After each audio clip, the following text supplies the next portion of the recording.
Hello, everyone, and welcome to this Observability Tech Talk edition, where we're going to be talking about how you can build a self-service and scalable observability practice with Splunk.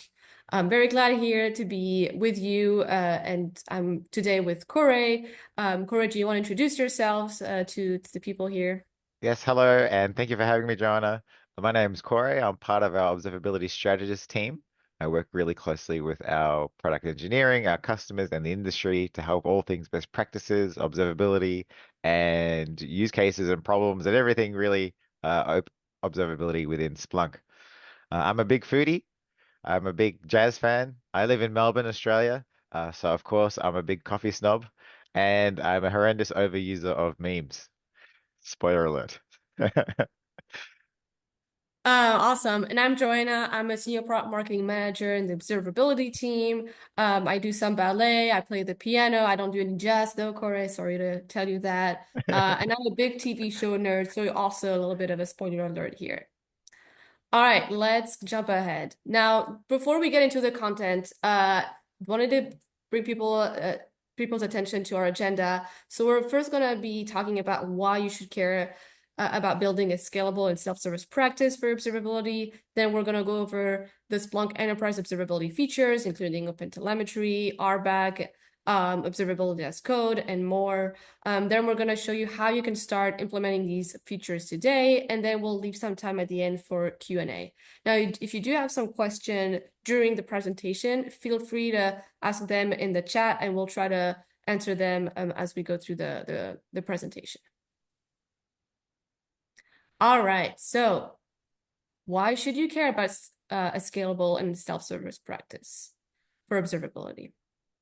Now, in this ideal world, right, you have one single platform where essentially you would power all the developer teams across multiple use cases, processes, right? That one internal developer platform would help every developer team, and they would rely on that one single and extensible platform, which would allow them to easily collaborate and really get what they need without any compromise. And on the other hand, the platform engineer, right, who would kind of manage that internal developer platform, would have all the visibility they need to get more control over the data usage and role management, and also get more visibility into costs so that they can get more control over overages. But in reality, things are a little bit more complicated, right? Most organizations, according to our last report, deal with over an average of 23 different observability tools. This is a lot of different tools. And usually all of these tools, they're built for team-specific needs. So they have their own standards, their own processes, which eventually leads to developer teams operating in silos, and that also leads to longer war rooms. But not only that, right? Because those tools are very siloed, there's a lack of shared visibility, which eventually will prevent platform engineers to effectively monitor and control data usage, which also would eventually lead to those high costs of your monitoring and really not allow your organization to scale effectively. Now, this leads to two main problems, right? There's an engineering problem, there's a business problem, and then there's a customer problem. On the customer side, right, those tools sprawl and the fact that they're all separate, that leads to a more broken CI/CD pipeline, which will hinder that innovation pace and eventually affect those digital experiences. On the developer side, right, there's a more cumbersome workflow which eventually impacts the developer experience, and which has to deal with toil and basically lower productivity. And then finally, that lack of visibility that I mentioned before on your observability telemetry caused by this distributed observability practice will lead to those high and unpredictable costs. In other words, if you're somebody more visual like me, if you don't have a standardized observability practice, your engineering team might end up looking more like this, which is a community scene. So if you haven't seen that episode or this show, I highly recommend you do. All right, so what's the solution? Well, you might have guessed it by now. It's building a self-service model with a more mature observability platform. Okay, so what does that mean?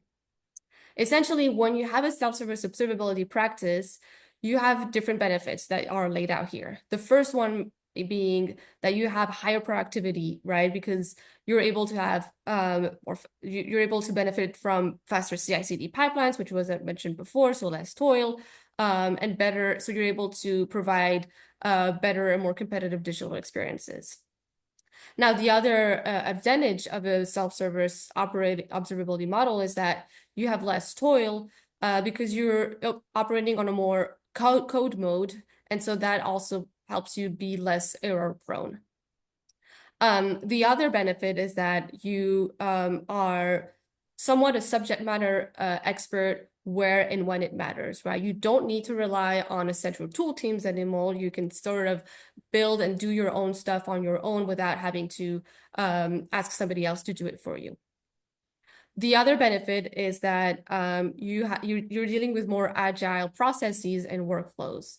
Now, let's say you have to tweak an alert, right?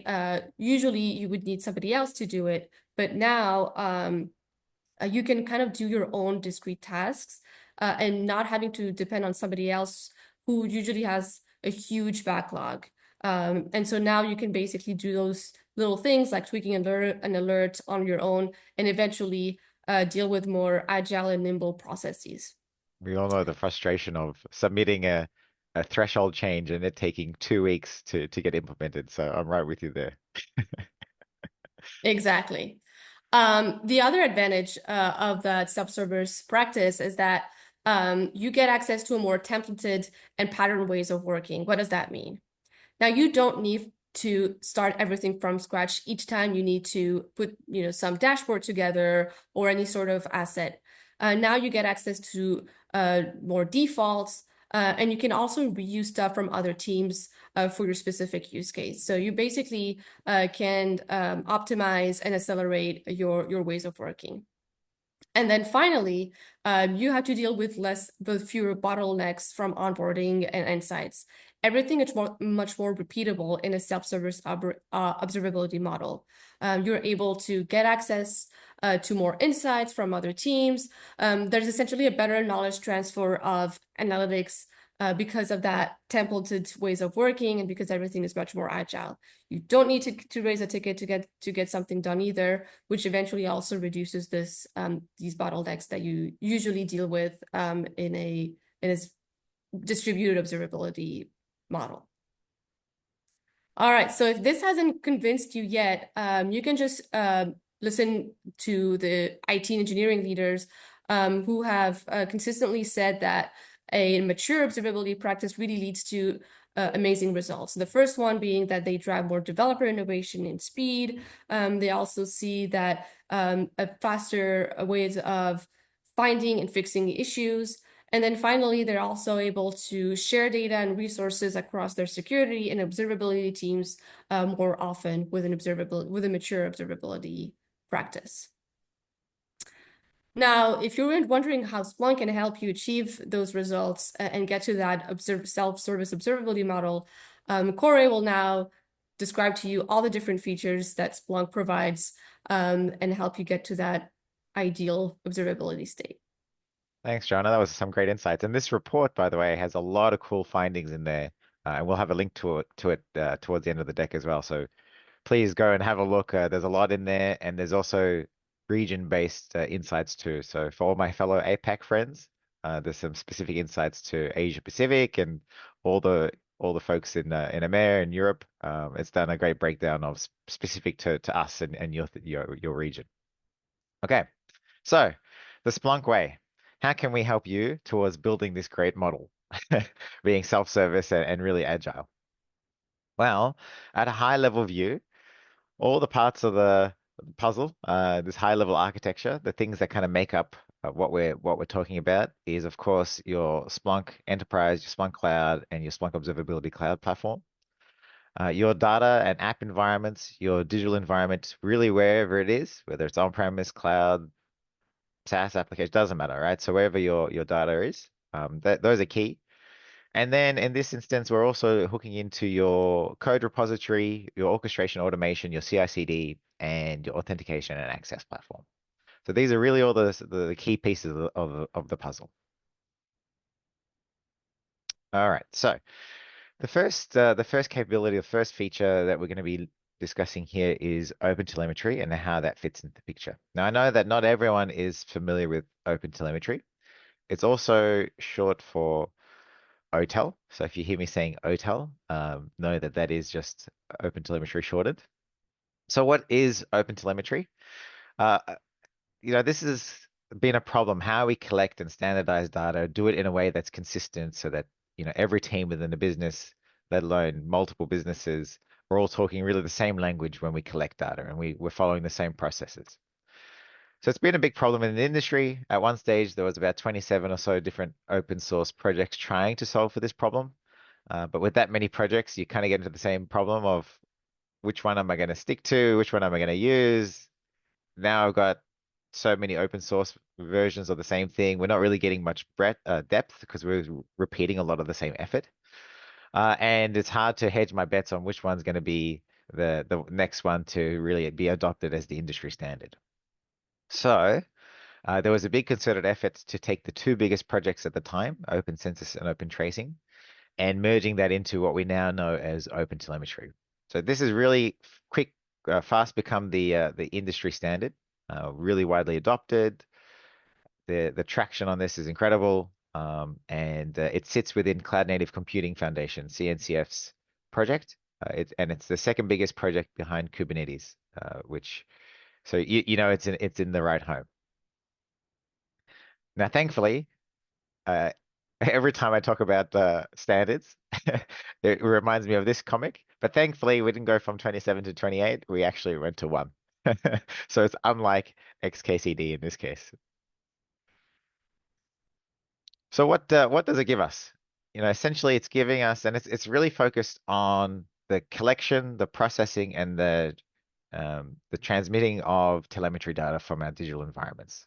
So it gives us APIs, libraries, agents, binaries to capture, process, and send all that information to wherever it needs to go. Some of the components that it comes with, a couple of key ones I'm going to call out here is that it comes with semantic conventions and protocols. A big one is those conventions, right? So I can tell you now, especially within even a single organization, having things called the same, having data normalization, having things called the same thing across your environment, let alone, between teams, between technology stacks, between runtimes.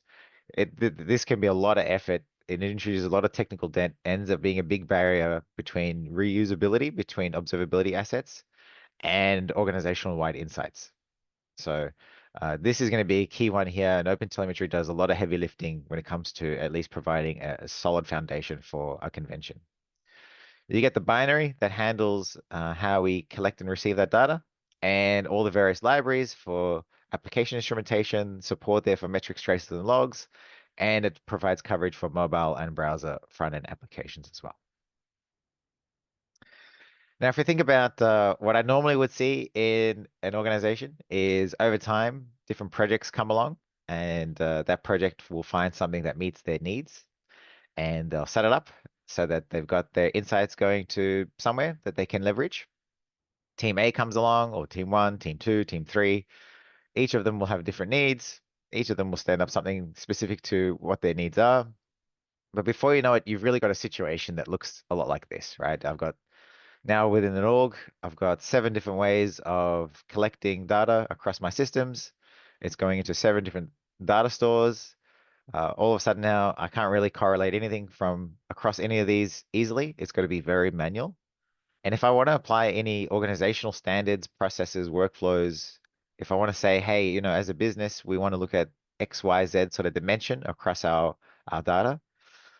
I want to enforce a ABC standard, then I've got to figure out how to do that 7 different ways. And then I've got to maintain and manage that 7 different ways. So it becomes a very big problem.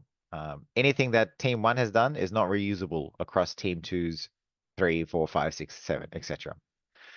So you're not really getting there really the foundation to drive a lot of innovation and depth, because again, we're repeating a lot of the same effort across these 7 different methodologies.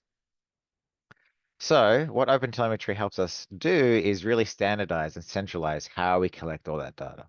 We've got a single data pipeline that can handle the needs for every single team, and we can easily now manage that into where we want to send that data. Now, I've been a bit cheeky here and I've put Splunk Observability Cloud, but the beauty of OpenTelemetry is that there's a plethora of exporters of where you want to send that data. If it doesn't exist, it's highly extensible. You create your own, and that's very easy to do. And you can send that data to where it needs to go. So, realistically, any endpoint you need it to go, it can be configured to go there.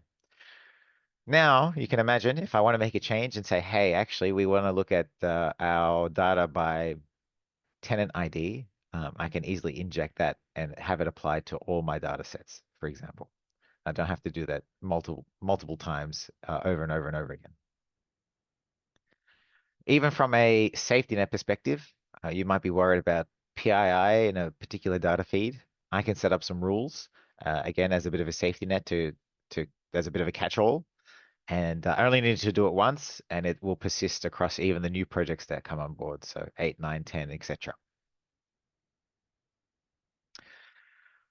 Some other benefits of OpenTelemetry, I speak highly about it. We're very passionate here about it at Splunk as well, is that it's a great way to avoid vendor lock-in of how we collect data, right? So it really commoditizes that data. No longer are you baked in from a proprietary vendor perspective. It's highly extensible. So the needs of each team are going to be quite different. Each application, each environment, each team. It gives you a lot of flexibility there on what you want to collect and how you want to collect it. So they don't need to deviate and take on a very bespoke proprietary piece of toolkit. It's easy to set up. It doesn't need constant maintenance and hammering away at it. You just sort of set it up and it's will stay in place. It can operate at really large scale. Thankfully, we partner with some of the largest digital environments in the world, and the scale of which that they're running OpenTelemetry is incredible. And it was really built from the ground up to be highly efficient and handle very high throughput.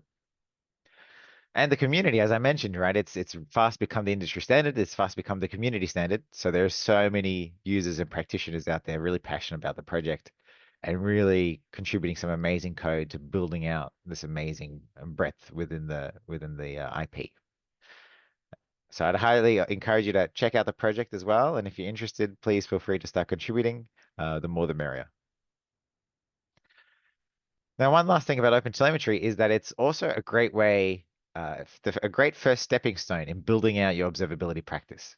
So I get to ask this as well a lot. Where do I start if I want to start building out an observability practice from scratch?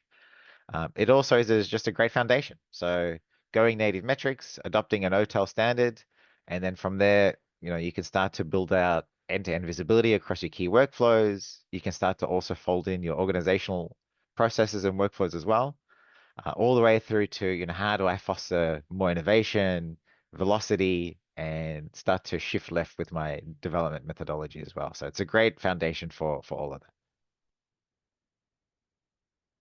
Okay. Next feature within the platform that I wanted to run you through today is metrics pipeline management. And what metrics pipeline management allows for is in-product aggregation, filtering, and routing of your data. So if I'm sending something in and it's really noisy, I've accidentally added a dimension there that is some sort of ID, and it's blown out my cardinality. It gives me an easy way within the tool, within the platform, to aggregate that out and just keep what I need. You can imagine as we move into a self-service model, the idea here is to allow more flexibility, but we still want some controls to make sure that things aren't getting blown out, right? So with that, development teams are more freely able to pull in what they need. If something has gone wrong, we can easily identify that, hey, this metric, the cardinality is way too high. It's blowing out our usage and our costs. Within the product, we can drop it. That also affords time for the development team to go back and fix it in code. Or if it's not feasible to do it in code, we can rely on the platform to keep that aggregation in place. Beyond just being a cost control mechanism, it also allows us to create additional insights. Well, we might want to do some aggregates to speed up some of our insights that we don't have to then do some computation later. So there's another element to it as well, but as a first port of call, it's a great way to help with cost management. If you think about how that data is coming in, it all comes through the front door. Using metrics pipeline management, we can either do some aggregation, filtering, routing, and if we need to, we can also send things into an archive storage. So if we don't want to drop it, we do want it there as a just in case. There's an archive tier available as well. It's very cheap storage. You can send the data there. If and when you need it, you can rehydrate it back into the real-time tier so that it's not gone completely. It gives you another layer of if there's some uncertainty, gives you another layer of, let's put it in that tier and we can get to it if and when we need it. You can also get up to reduce by almost 90% of your costs with by archiving your metrics. Yeah, it's a 10 to 1 ratio. So when I say cheap storage, it's very cheap. Okay, another key one here when we think about moving to especially self-service model is having the right roles and permissions in place. So of course, role and user management. Now, there's a number of predefined roles that you can provision to users within the team, making sure that whether the administrators power just view access, um, and even down to just sort of billing access as well, if you've got people that need to see billing information. So really, it's going to be key to make sure that people have just enough permissions as what they need to do their job. Don't make everyone admin, and use these out of the box groupings to provision accordingly. Now, to make this even easier, if you are an existing Splunk Cloud customer, what's great is you can use your existing RBAC roles and permissions and sign on and so on and so forth to then manage the access into Observability Cloud. So Observability Cloud can hook into your existing Splunk Cloud stack as its identity provider, and those roles and permissions can be managed there. So you only have to do it in one central place, and then your entire Splunk portfolio has RBAC managed for you. So really easy to set up. If you've got any questions on this as well, I think we've got some links in the documentation. If not, reach out to us and we're happy to provide you with additional info on how to get this set up. Okay, observability as code, really key one. Joanna's already touched on this one, something I'm also really passionate about. So, well, the first thing we need to start thinking about is Ollie as code, observability as code. And one of the reasons is we start to move to source control. This gives us a lot of ways to start programmatically dealing with what we're pulling in, what we're changing, and building out also a lot of checks and balances and guardrails into how we go about uh, managing our observability and monitoring content, as well as it's a foundational to having that high velocity and agile sort of workflow that we're going to expect from a self-service model. You can also imagine, right, what's going to be key if you are, say, the team that's responsible for owning the observability platform as a whole, and you're going to be offering self-service to your internal customers. It's going to be great to have a rollback option, a known state of where things are across the organization so that you can easily manage changes, roll back, and audit and identify, give you a lot more governance as to what's going in. So when it comes to as code, there's an API available for every single operation within Splunk Observability. And we've got a Terraform provider available. Well, I think we've got a link to this as well toward the end of the deck that has extensive coverage of all the key functionality within Splunk Observability Cloud. So feel free to have a look at those. Those are going to be great ways to start moving into an as code fashion. There's also really granular token provisioning and controls.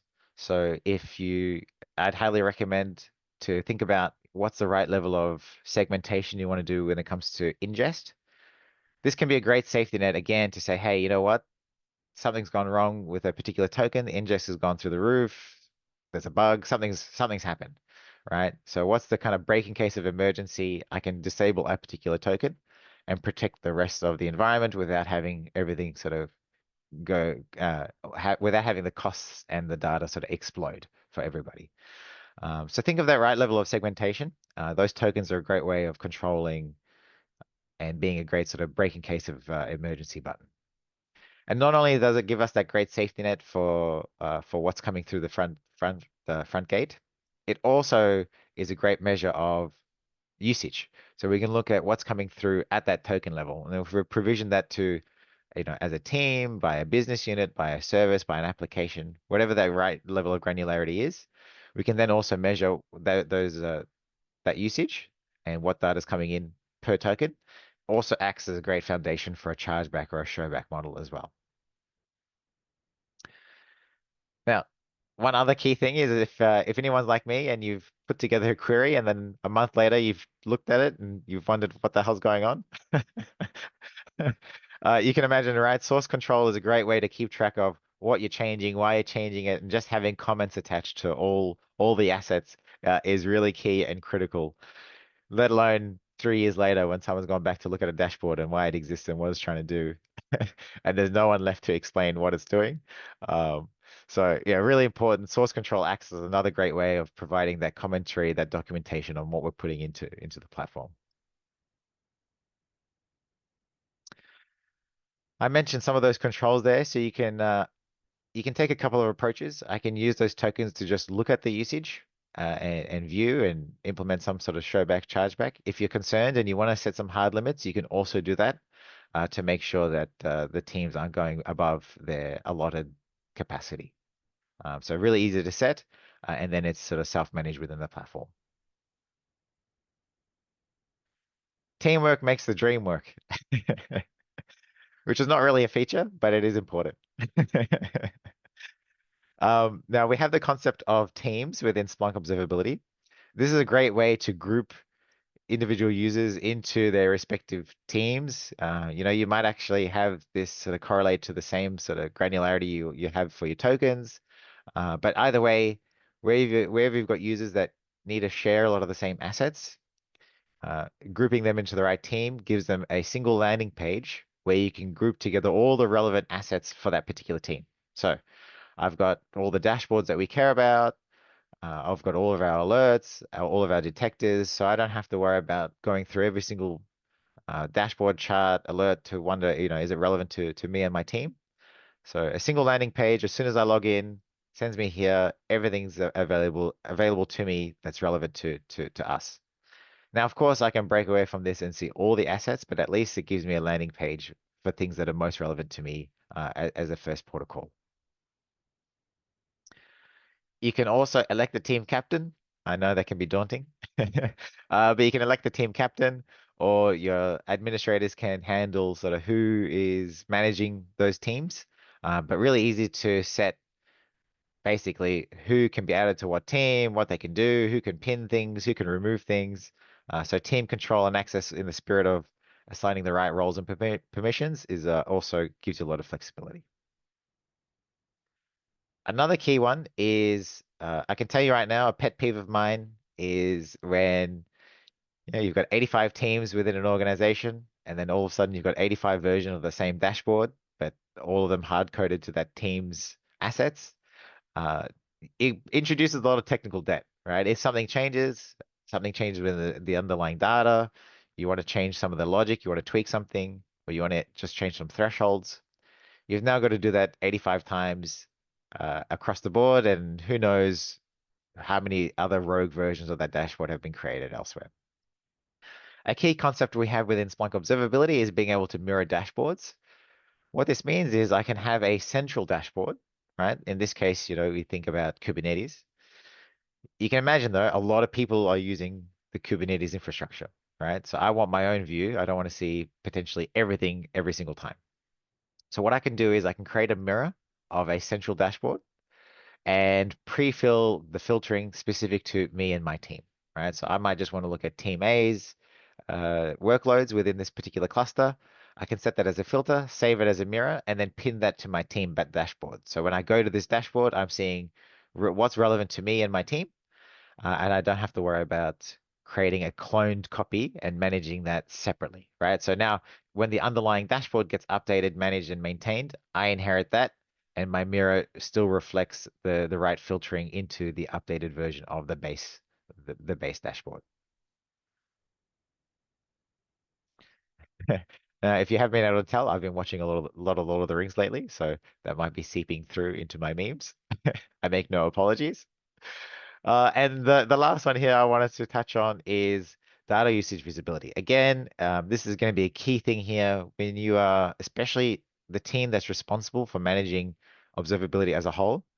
I know it can be very daunting to open up those floodgates, allow a lot of flexibility for end users to start making a lot of changes in a more agile way, right? So you relinquish a lot of that control, but you want to still make sure that you've got the right guardrails in place to protect what is essentially an enterprise-wide service. So we provide a lot of transparency into data usage, right? Across the different capabilities, you can get a very granular view of what's happening across, usage, what's coming in, what's happening with any of the system limits, soft limits, hard limits, how much are people using, what are they using, all these sorts of things. Down to even that soon, we have metrics usage analytics. Now, this gives us a great way of understanding all the metrics coming into the platform and the amount of usage that it's contributing to. You can imagine that if we do have a dimension there that has really noisy or really high cardinality, this gives us a great way of finding out which metrics are contributing to the biggest amounts of usage, their exact toll that they're having when it comes to cardinality. And really importantly, it also tells us which metrics are even being used, right? If it's not being used across any charts or detectors, there's probably a good chance that we don't need it. So if you're seeing really high MTS and it's got zero utility, it could be a first great candidate to A, tell the development teams prune it at source. But importantly, all the metrics that we're seeing on this view, we can then easily navigate to metrics pipeline management we mentioned earlier and do it within the tool as well. So we remove that dependency on development teams fixing things at source, right? So it buys us a lot of that time so that until it's fixed there, we can use the platform to manage again those costs and controls so that we're not blowing out in the meantime.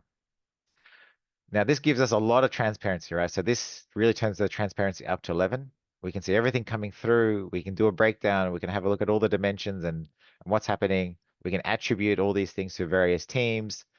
Um, Importantly, it's a great way to manage and maintain what we're pulling through the front door throughout our entire metrics lifecycle. So it's coming out very shortly. It's going to be available first in US 0 and US 1, with the rest of the world to follow. I don't have the exact timeline, but check out LinkedIn and the Splunk Observability homepage, and we'll have updates there. But really exciting. US 0, US 1 coming up first, and the rest short to follow after. Now, you might be asking me, these are all great. How do I start doing any of this stuff? And that's a very valid question. So how to start implementing these. Now, look, you can do these in any number of, you know, you can go through any order you like. This is not to say that this is for everybody, but one that might at least work for a lot of people. As I mentioned earlier, right, adopting OpenTelemetry is just a great foundation across the board. So what I would recommend is taking that on first, because that's going to do a lot of the heavy lifting in terms of convention standards, as well as all the assets, binaries, technology, APIs you're going to need to implement a lot of stuff moving forward. Uh, Really, what you should be thinking about is adopting those conventions, and you're going to need to eventually expand it to meet specific needs for your business. So make sure that as you're doing that, as you're expanding, you're documenting that centrally so that we're not now creating three versions of the same thing, right? So you want to set it once within the organization, extend what's there from OpenTelemetry, but have everyone adopt and follow the same convention. So we can maintain that cross-organizational in analytics, insights, and benefits.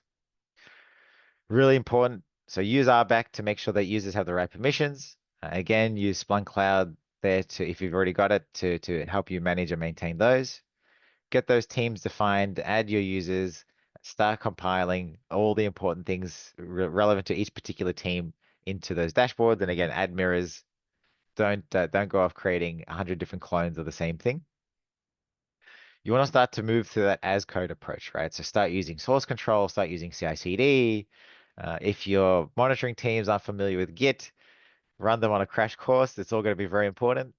And what you want to do is you don't want to restrict UI content creation either, but encourage, because a lot of people think visually, so you don't have to be really strict on, don't do anything through the UI, but encourage them to push that back into code uh, as they build it and they're happy with what they've built out, so that it can still be managed and tracked within source control. All right, I touched on this earlier. Think about the right granularity for those tokens, right? Is it at the team level? Is it at the business unit level? Is it at the application level? What's the right level for you to have view visibility on usage, as well as that break in case of emergency button to say, hey, if I need to turn something off, what's my blast radius for what I want to sort of rip the band-aid off? When it comes to how we're getting that data in, not only do we want the right granularity for tokens, but automating how we're provisioning those so teams can get access to onboarding easily. And again, make sure that those rules and permissions and the granularity is reflected in how those tokens are provisioned and allocated. Think about the right level of metadata, all right? Especially as if you are sort of managing observability for those end users, and you might be the tool that's providing that as a service. It's going to be important to think about the metadata, and again, setting the right naming standards and conventions for this metadata. So the metadata will be useful for things like showback, chargeback. We might put in, say, the team name or the business unit name. We might want to start thinking about, do we want to add support group information to our telemetry data? Because this could be useful for if and when things need to go to support teams, if there's incidents. Maybe for content isolation, right? We think about those mirrors. What sort of filtering do we want to do? Do we want to have team, dev, whatever sort of filtering? So adding that in as metadata could make our life a lot easier for how we create mirrors. Even things like creating workflow logic within our application stack. So creating workflow tags, maybe customer segments you might want to know by region, by zone, by tenants. So even moving into some of the more business analytics or deeper analytics from our technical troubleshooting, great time to also start thinking about what dimensions we're going to need within our telemetry. And then even further, you might want to maybe you do this a bit later down the track, but thinking about also org level insights, right? So maybe I put in a project ID, a particular initiative, release, a particular business unit, so I can start to track things like, release on release, what's the benefit we're getting, or which development team has the highest velocity, all these sorts of things, we can start to get a view on that as well. You want to start to develop a lot of integration and content templates, right? So create a template to say, hey, if you're going to onboard a particular application, this is what it looks like.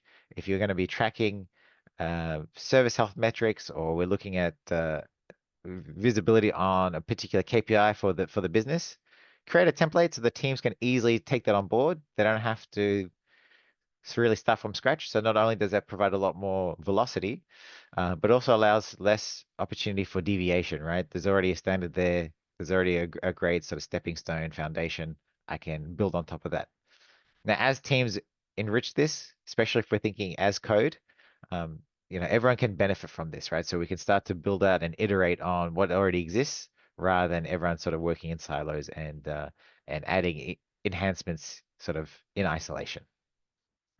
And that last one there, I kind of touched on this a few times, which is setting those org level safety nets, right? So adding token limits, creating default rules in metrics pipeline management. So you might be concerned that maybe someone's going to pull through, for example, GUIDs or something as a dimension.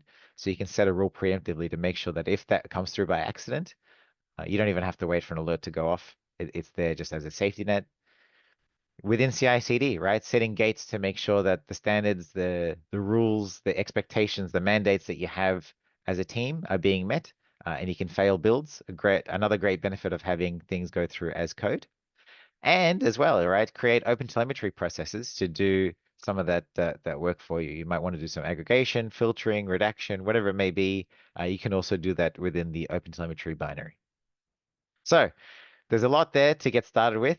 And again, this is just the tip of the iceberg. So please feel free to reach out to any of us for more information on any of this. and maybe where you can take it to further from here. So with Splunk and all the tools and features and functions we've mentioned, it really does give you a great foundation to give the teams the observability experience that they deserve. Now, we did mention that there's a whole bunch of resources available. So we'll make sure that these slides are available to you. You can go through. There's a whole raft of documentation, assets, pages, blogs, videos, and reports. So please feel free to have a look at all of these. And again, if there's anything that we don't have on here for you, please feel free to ask in the Q&A or reach out to us offline as well. So without further ado, thank you so much for listening to us talk to you about self-service observability. And now time for some Q&A. So please, if you have any questions, feel free to fire them through now.